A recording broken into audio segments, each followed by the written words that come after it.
It is postseason showcase time for NFL draft hopefuls from BYU. How are the guys showing out at the East-West Shrine game as well as the Senior Bowl? Well, according to one parent, apparently I'm a quote-unquote hater. Let's talk about it. You are Locked On Cougars, your daily podcast on the BYU Cougars, part of the Locked On Podcast Network, your team every day.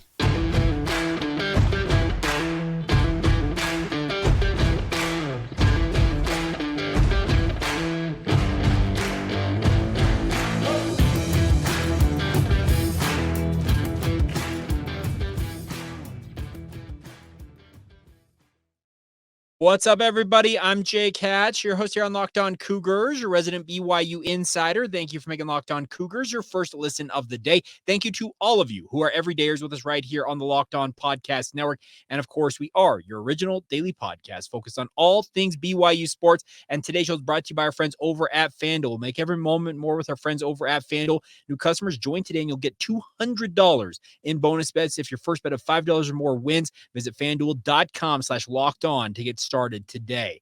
All right, let's dive right in on today's show. And it is NFL draft season. I know that it feels like it's still a ways away, but it's coming very quickly, relatively, my friends. The draft comes up in April, but postseason showcase events are reigning supreme right now. We have the Senior Bowl ongoing down in Mobile, Alabama. We also have the East-West Shrine game taking place as well. They are considered by many to be the two most preeminent postseason showcase events for NFL draft hopefuls. Seniors, juniors who have decided to declare for the draft, or in the case of a guy like Kingsley Suamataia, who is a redshirt sophomore who has declared for the draft, they are all showing out at these various showcase events, hoping to catch the eye of an NFL executive, a coach, or a scout that can hopefully land them a higher draft slot than they anticipated. That's the biggest thing about why guys participate in this stuff, is it's because you get around all these NFL individuals. Now, let's start off with the Senior Bowl. The lone representative from BYU at the Senior Bowl is Kingsley Suamati, and he is a guy that is expected to be very, very highly sought after in the NFL draft, according to mock drafts.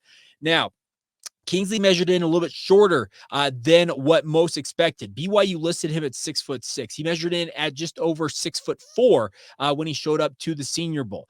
The concern with that is there are NFL teams, and I don't need to really expound on it more than this, saying that if you are shorter than 6'5", they just simply will kind of cross you off the list of potentially being a tackle for them at the NFL level. They will say, okay, he can be a guard at that height.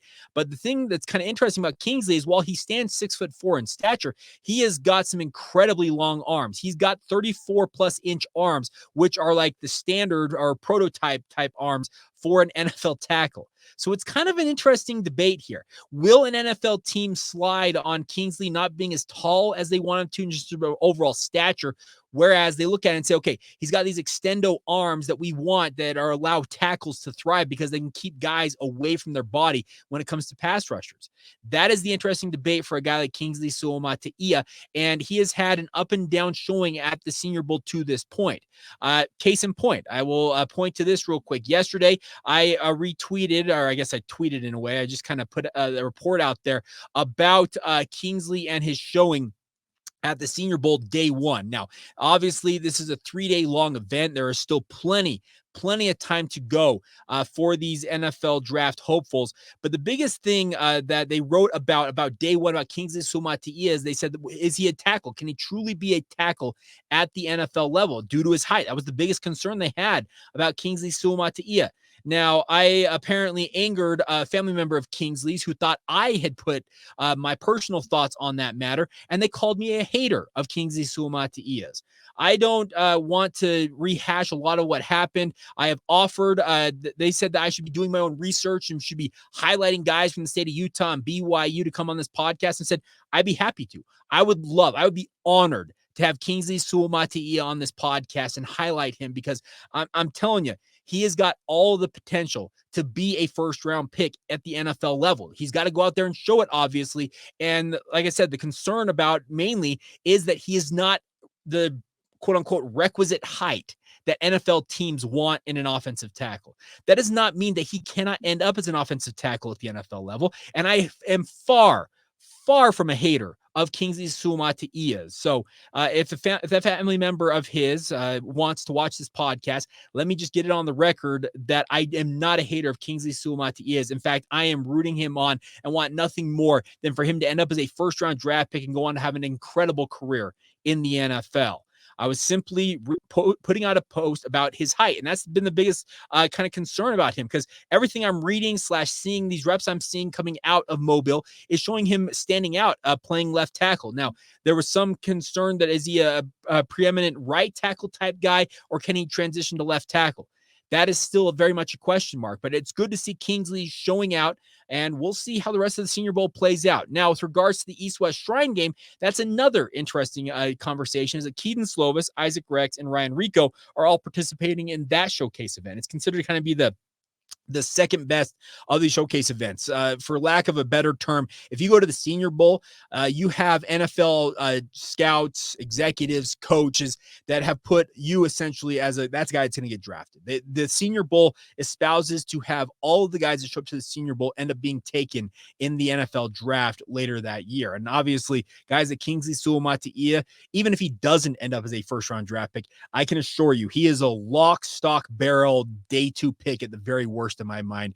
But the East-West Shrine game are guys who may be a little more on the fringes with that. And a guy like Kedon Slovis, reading up a little bit on his performance at the East-West Shrine game in practices this week for that, he has shown out at points, but also had some up and down moments as well. He's had moments where he had threw a pick 6 on day 2 of practices. Day 1, Pro Football Network had a ranking of their quarterbacks at the thing, and Kedon was ranked the number 2 quarterback in that. Day 2, he dropped to number 4, and I believe day 3, he was up to number 3. So Kedon is hanging around in the mix here at quarterback in the East-West Shrine game, and every one of the reports I have read about him says he has got the tools. He flashes all this potential. Now, the Senior Bowl executives last year said that had Kedon declared for the NFL draft last year, they would have invited him to the Senior Bowl. Did this year BYU hurt him to the degree that ultimately cost him that opportunity to go to the Senior Bowl? Only the guys at this at the Reese's the Reese's Senior Bowl can answer that question adequately.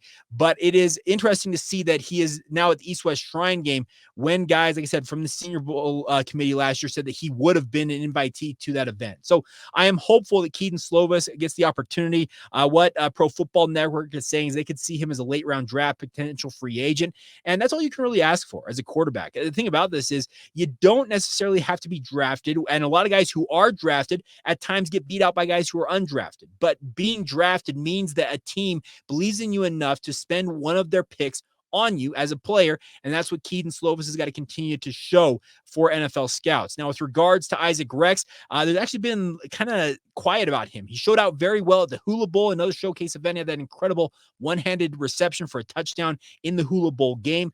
So I have not heard much about him at the Shrine game, so I don't know if that's necessarily good or bad, but I think Isaac's the biggest thing for him is he measured in a full 6'5", 250 pounds at the Shrine game. That's awesome to see. That is close to what he was listed at BYU. I think listed him at 6'6", 250 pounds.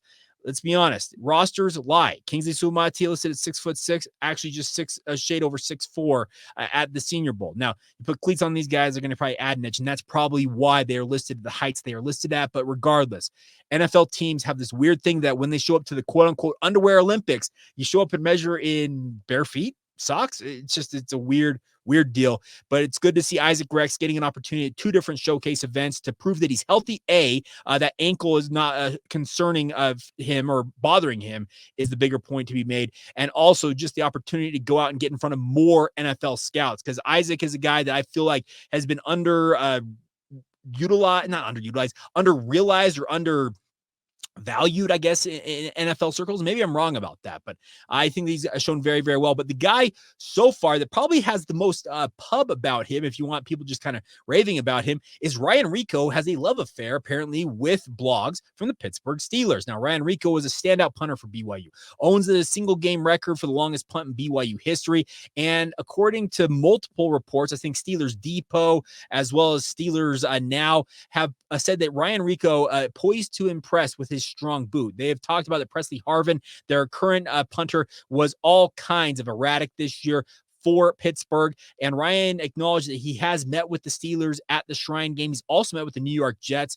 I don't want to see another BYU go to the New York Jets, because if you read that report about The Athletic involving Zach Wilson, Aaron Rodgers, and the entire cavalcade of drama that comes with the New York Jets, keep away from that if you can afford it, if you're a BYU player right now. But these guys, speaking of Steelers now and Steelers Depot, they love what Ryan Rehkow is bringing to the table. I'll just read real quick from Steelers Now. It said this: a level of consistency is about what you may buy into it. And I was against Aaron. I still want to see him against a live rush. But if Ryan Rehkow hits these balls like he did on Saturday, the Steelers should be very interested in his services in this offseason. He put on an absolute show. Hey, we all saw what Ryan Rehkow can do at BYU, and it's good to see he's getting some pub, and we'll see. Maybe the Steelers are the team for him when it comes to the NFL, but it sounds like things are going well for each of these players, and even though I might be labeled a hater, I am still a big fan of Kingsley Suamataia, as well as all three of these other guys: Kedon Slovis, Isaac Rex, Ryan Rehkow. Any guys who get opportunities in the NFL from BYU and show out, that is ultimately a benefit to themselves. It's a benefit to BYU football, and obviously it has impacts on future opportunities for BYU to go out and recruit guys and say, that guy, yeah, he's standing out in the NFL. He played for us. You can come be that next guy for us. So we'll be rooting all these guys on. Any other news we hear, we'll be sure to talk about them in future editions of the podcast. All right, coming up next, we're going to get to your guys' questions. I threw it out on our SubText community. If you've not joined, I would encourage you to do so. Links are in the show notes. It's a great way to interact with the show. You can send text messages that come directly to me, and I can respond vice versa. It's a really, really fun way to interact with the show. But we'll get to those questions coming up next as we continue on right here on Locked On Cougars. Today's show is brought to you by our friends over at FanDuel. Now, FanDuel's been with us for quite a while, my friends. The best part about FanDuel is that with it being Super Bowl week, I want to wish you guys all a happy Super Bowl to all who celebrate, from our friends and myself at FanDuel, America's #1 sportsbook. If you're like me, Super Bowl Sunday is like sacrosanct. It's about finding the best spot on the couch, getting some snacks, getting some good grub in your belly, and watching the game play out. The best part about it also is the fact you can have some fun with betting on the game as well. Super Bowl prop bets are like what makes my world go round. It's a ton of fun to do. I love looking at all the different prop bets, how long the national anthem might be, how long a certain song in the halftime show might go, how many times Taylor Swift will be featured on TV. For those of us that are lucky enough to obviously track that in game with the Travis Kelce connection. But FanDuel has many ways for you to end the season with a W or 2 or 3, and they want you guys to do it with FanDuel. Not only can you bet on who will win Super Bowl 58 between the San Francisco 49ers and the Kansas City Chiefs. It's going to be the 49ers. But nonetheless, FanDuel has bets for edge which players will score touchdowns, how many points are going to be scored, and much, much more. New customers join today. You'll get $200 in bonus bets. If your first bet of $5 or more wins, just visit FanDuel.com/lockedon to sign up and join today. That's FanDuel.com/lockedon today. Make every moment more with our friends at FanDuel, an official sportsbook partner of the NFL. Thank you once again for making Locked On Cougars your first listen of the day. Want to encourage you guys, if you've not done so already, check out the Locked On first ever national sports 24/7 streaming channel on YouTube. It's called Locked On Sports Today. It is here for you 24/7, covering the top sports stories of the day with the local experts of Locked On, plus our national shows covering every league across the country. Go to Locked On Sports Today on YouTube and subscribe to the first ever national sports 24/7 streaming channel right now. All right, it's time now for you guys to steal the show in our SubText community. You guys have the control of the wheel here as we roll through this show. First question comes in from our good friend Josh Glenn down in the Valley of the Sun, down there in Arizona. He's the Royal Blue Saguaro, if I recall correctly. If I got that right, Josh, I apologize if I didn't get it right. It says, Jake, are you setting a goal of 6-6 for BYU again in football this year? As I said on a podcast, the scheduled podcast I did yesterday, 6-6 should be the kind of the baseline for BYU. Get back to the bowl season. That's got to be the goal. I haven't necessarily set a goal yet for BYU, but I guess if that, in case that may be a goal, is getting just to 6-6 is good enough by me. But we'll see. He also adds this: should the schedule alter our expectations since we now know what order the games are in? I said it also on that show so it'd be technically came out Tuesday afternoon for our Wednesday show. I said that the way the schedule lays out with the extra bye week, there's 2 bye weeks and they're pretty strategically placed. You also obviously get your longest trip out of the way and then have extra time to recover ahead of a rivalry game against Utah. I think it's actually a pretty nice layout for this schedule. Does that affect maybe a win here and there? Maybe so. And that could be the difference maybe potentially between 5-7 or 6-6 or 6-6 and 7-5. You get my drift. So that's the thing about this. I'll do more research on this and I'll have a better idea for you as I kind of just think about it. I've got to kind of internalize this, look at some of the rosters, some of the changes going on with each of these programs, and I'll have a full prediction for you guys relatively quickly. One other question from Josh here real quick. I'm going to roll through these. Rank these in order. Regular fries, cheese fries with shredded cheese fries with queso on top, chili cheese fries with beans, and chili cheese fries with no beans. Wow. Now, this is a list I can get into. All right, number 1. Chili cheese fries with beans. I'm a fan of beans in my chili. I know a number of you out there probably are not, but I'm going to go chili cheese fries with beans. Number 2, I am going to go with the cheese fries with shredded melted cheese on top. I love a regular cheese fry. I'm not going to lie. Number 3, cheese fries with queso. That is a very, very tasty dish. And then regular fries come in number 4. I probably have them tied potentially maybe with the cheese fries with queso, but then chili cheese fries with no beans. It just doesn't work for me. I know it's chili cheese fries still, but the beans, for whatever reason, just do it for me. So hopefully that is your power ranking, breaking down our food topic for today. We'll see what other questions roll in here. Brandon Holt asked this question. He says, Jake, if Devin Brown were to enter this portal, the transfer portal in the spring window, do you like BYU's chances to land him? Of course, assuming we push out a couple of QBs to make some room. Let's put it this way. I think BYU would be interested in Devin Brown should he decide to leave Ohio State. So far, he has not done so. Now, there's some question that they may have been stringing him along until they landed Will Howard and some of the other prospects that they have signed. They got Julian Sayin, a 5-star prospect, the top-rated quarterback, to transfer from Alabama in there. So it's a very crowded room with a lot of talent there at Ohio State. Now, we'll see what happens with Devin Brown. If he does hit the portal, I would imagine that BYU will make contact with him. But yes, they would have to jettison, as it were, some guys to make room for him. There's no doubt about that.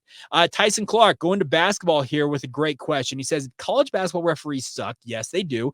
But it seems as though the Big 12 refs have been worse than any this season, not just against BYU, but against everyone. Do you believe Brett Yormark will ever do anything to fix this? Now, there's a little bit of a misnomer here with regards to this just being Big 12 refs.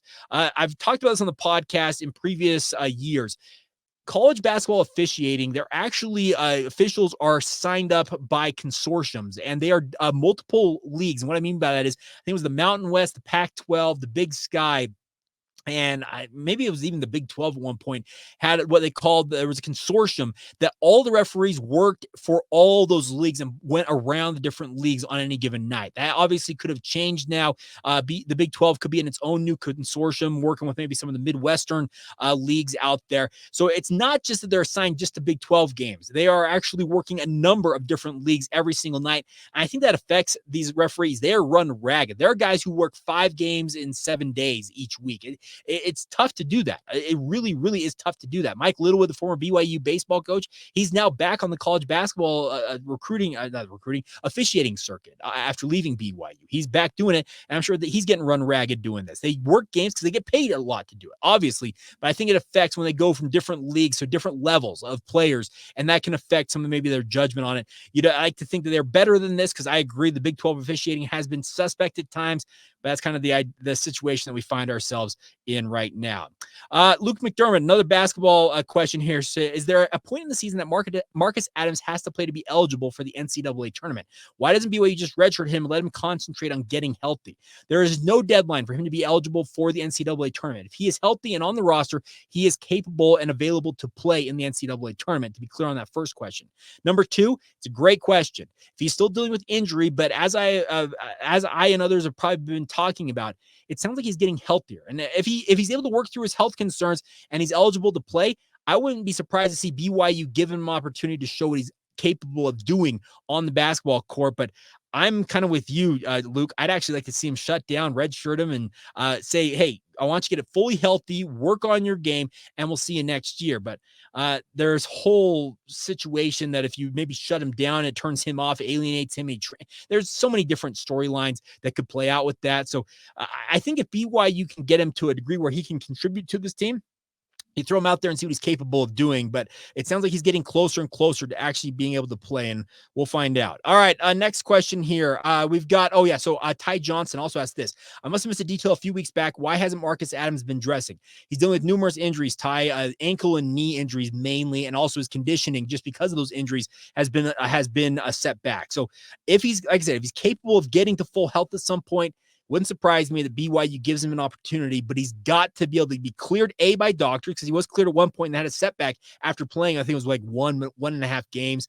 But he's got to be able to stay healthy for any significant period of time. And also he's got to get his conditioning back to where he can contribute at a high level.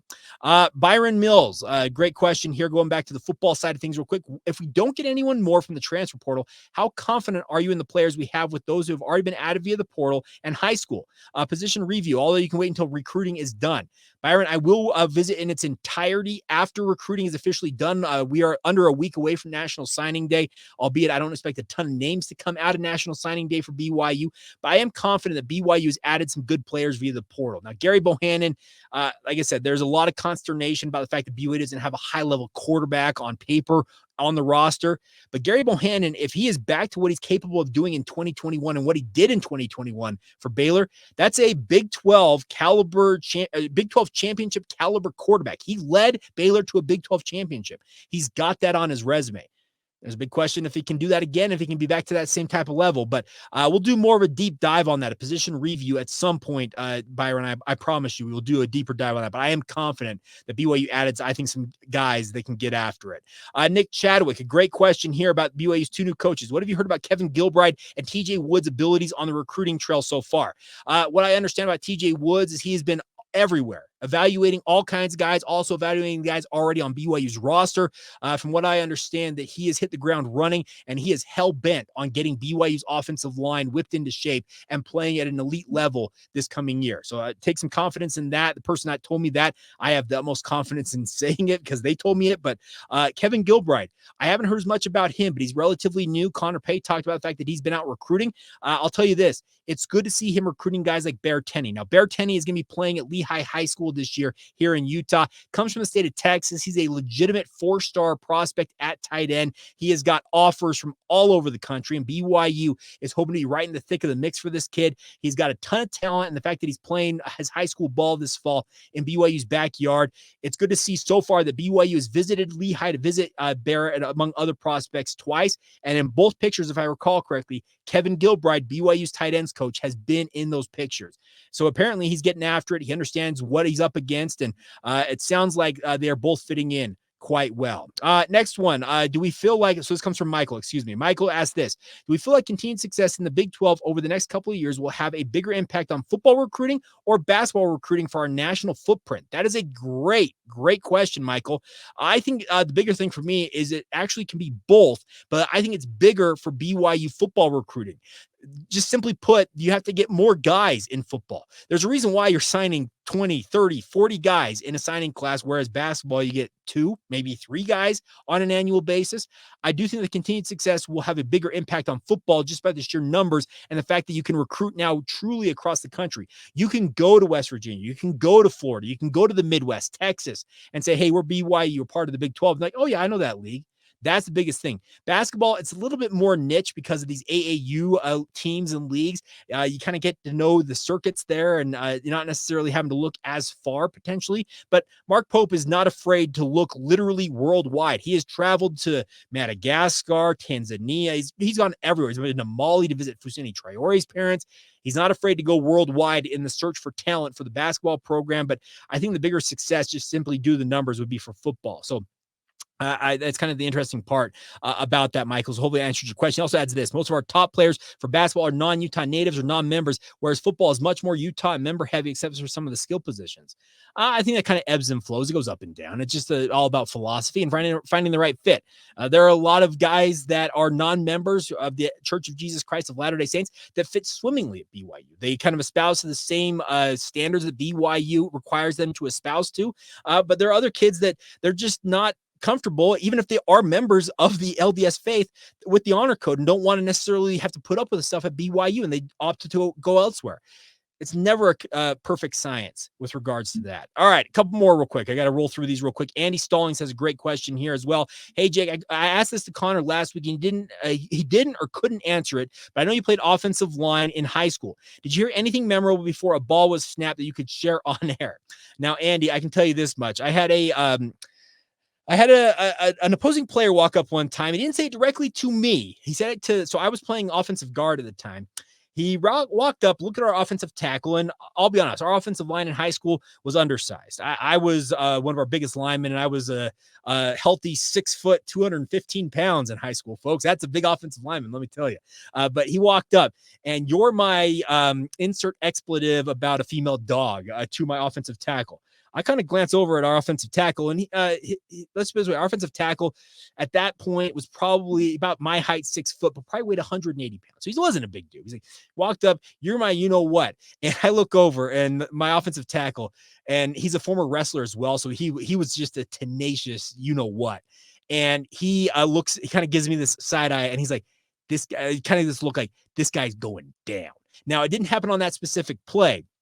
But if I recall correctly, it's been years. This is 18 years removed or so, but nonetheless, I remember it a couple series later. Our offensive tackle got a free release on this was a linebacker who had walked up and said that, and he got a free release off of a double team and saw that linebacker. And I'll tell you what, I have not seen, and his name's Kevin, our offensive tackle. I have not seen Kevin in my lifetime before or since hit a human being with such fury, such power, and such passion. That dude got absolutely his world rocked. And after that, let's just put it this way, he stopped talking. So that's just one example.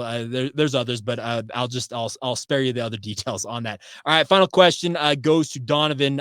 He asked this. It's more of a comment on this. Like I told you earlier, I don't like where the Utah game is being placed and should be switched with Houston. And they could have given Kansas and Kansas State to us in back-to-back weeks, and also had Arizona at home. They could have given Arizona State away the following week and could have given Oklahoma State before the Utah game to end the season. Those are the changes I would have made to the schedule. Now, Donovan, I respect the fact that you want to put some of these games and jam them together, the Kansas schools together, Arizona with Arizona State right there, Oklahoma State and Utah. That's asking for BYU to get their asses kicked. And I apologize for using the language there, but that would set up for BYU to have a back half potentially of that schedule that is an absolute murderer's row. Those are potentially the top 6 teams, 6 of the top teams in the Big 12 conference, and you want to play them essentially straight in a row. And I know Houston, you said, was in the mix there. That's not advantageous for BYU. I think the schedule as laid out, I know the Utah game bugs people, and it bugs me that the fact where it's placed, but honestly, the overall arc of the schedule for BYU in 2024, I actually think it's in a very, very good position, honestly, for BYU right now. All right, there you go. Some quick thoughts on a lot of stuff with regards to BYU sports. I had anticipated talking a little bit about Jackson Robinson and his NFL draft prospects. We'll get to that. We also need to talk about some news about BYU. If you're planning on getting season tickets for BYU football, we need to dig into that. And we'll get to all of that as we continue on right here on Locked On Cougars.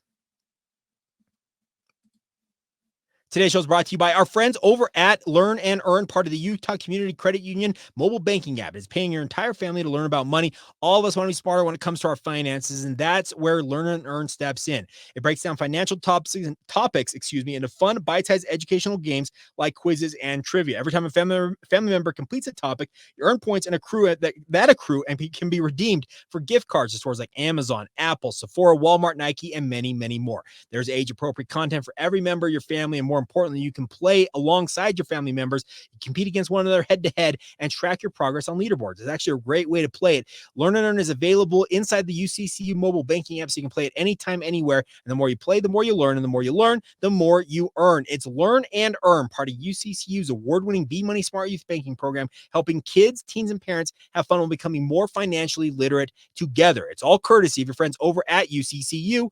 Love where you bank. Thank you once again for making Locked On Cougars your first listen of the day. Happy February to you all. It is my birth month. Yes, I have my birthday coming up in a few days. I'm not soliciting your guys' birthday wishes. If you want to send them in, great. I'm not soliciting them. But let me do something here. I have had a dream of doing a college football specific podcast. Wouldn't be like 30 minutes like this podcast typically is. It'd actually be more short form, maybe like 10 to 15 minutes at the most on a daily basis. Now, the only way I can convince Mrs. Hatch to do this, and if she's watching this, she's going to be absolutely furious that I'm considering adding to my already crazy workload. But if I can get that channel monetized before it really goes live, it would go a long way. So what I'm asking you guys, there's going to be a podcast. I have the name. I've had it for years, quite literally. I've tried to soft launch this podcast multiple times. I'm calling it the RPO podcast. If you search that out on YouTube and you want to sign up and subscribe to it, if I can monetize it, what that means, there's 1,000 subscribers that you have to have YouTube monetize a channel where you can make money off of it. We've got almost 5,000 subscribers here. So if 1 in 5 of you will go and subscribe to that show, and I can show my wife, hey, this has got money-making potential, maybe, just maybe, she'll let me do that. So if you have the means to do so, the time to go search that out on YouTube, I'll also drop it in the show notes, a link in the show notes. If you'll go subscribe to that channel, and if I can, like I said, if I can get the requisite numbers, it's my birthday wish this year is to have that channel monetized, launch it, and talk college football every day. And if it's something you're interested in and you want to support more of my work, I'd appreciate that. I truly would. And like I said, it's really simple. Go subscribe to that and check it out. All right, real quick before we go on today's show, I'm actually going to hold off on the Jackson Robinson conversation. We'll have that tomorrow. We'll also get you ready for BYU and West Virginia in basketball. So stay tuned for that. But I want to talk real quick about BYU football season tickets. They put out a new release yesterday talking about some of the changes with regards to BYU season tickets. Now, ticket prices have increased for both the East and West stands once again. Somewhat good news is that they're going to reseat, or they're going to, what are they doing? They're reseating the end zones for BYU. Prices are not changing for those, but they are going to reseat everybody in the end zone. So if you've been sitting in the end zone for years, guess what? Your seats are going to be up for grabs for somebody else, potentially swipe out from underneath you. That's what's going to happen. So sideline seats will continue to be reseated annually as well. So there is a constant juggle happening here with the tickets inside LES. But the biggest change, I'm telling you, the biggest change that is going to have people upset are two things. Stadium back chairs, stadium chair backs that people have been bringing in. And trust me, I've seen some of the seats that some of these BYU fans like to haul into those seats to put on those benches. They are like twice as wide as any seat actually is on those benches, and it's caused major issues. I have heard all kinds of complaints of people. I got knees in my back. I can't even fit on the row that I'm supposed to sit on where my assigned seat is. All kinds of things. BYU's doing away with it. They have announced that starting in the 2024 season, outside stadium chairs will no longer be allowed to be brought into LaVell Edwards Stadium. I can hear a number of you saying, hallelujah. I can also hear some of you out there saying, what? No. But here's the thing. I think it's the right call. In-stadium chairback rentals are available on a season and a per game basis, can be purchased when you're selecting your ticket. So if you want a chair back, buy it when you buy your tickets, and they'll actually install it for you guys. You don't have to worry about hauling it in and out and taking it in and out of your car, all that stuff. It's done for you guys. I think it's the right call for BYU. And like I said, it's going to allow less congestion, as it were, with those seats, especially when it comes to the benches. Now, the other one is the reseller policy. As a reminder, the purchase of BYU season tickets is the primary purpose of reselling most or all of your tickets on the secondary market is prohibited. Okay, this will be fun to police. In the event that BYU identifies a purchaser as having bought season tickets for the primary purpose, of resale based on a significant reselling history, BYU may, in its sole discretion, cancel and refund some or all of the tickets to the purchaser. Now, that's interesting. They're going to try and police that. I have good luck to you guys. Here's the thing. BYU's already got issues with charging way too much in basketball with regards to tickets right off their own website, whereas resellers online are a third, if not half of those prices. So good luck with that, BYU, but it's an interesting policy all the same. We'll see if it actually really has any teeth to it, if they're actually going to enforce it to any significant degree. All right. We are overtime today. So big thank you, as always, for your support. Thank you to those of you in our subtext community, once again, for submitting those questions. If you'd like to be a part of that community, hit that link in the show notes. Sign up with your phone number. You get a 14-day free trial to communicate with me for a free, and then it's $4.99 a month after that to be a part of the group. And like I said, that's kind of the exclusive way I'm going about rewarding our subtext community by giving them priority with regards to asking questions, getting updates, live time, that type of stuff. So if you want to be quote unquote more in the know, join our subtext community. And obviously a big thank you, as always, for all the support, period. Even if you're not a member of the subtext community, there are thousands of you out there. I really appreciate y'all. And by the way, I meant to say that there's 5,000 subscribers on YouTube. We got thousands more of you who listen to this in the audio format. If you have the wherewithal, go to YouTube, sign up for that RPO channel for me. Like I said, fulfill my birthday wish, and maybe we can surprise Mrs. Hatch and, have a little more content for you guys coming out of, as I like to call it, my Yacht Talk studios down here in Saratoga Springs. All right, that'll do it. I'm out of here. But a big thank you, as always, for making Locked On Cougars your first listen of the day. Thank you to all of you once again who are everydayers with us as well. And until next time, my friends, this has been the Locked On Cougars podcast.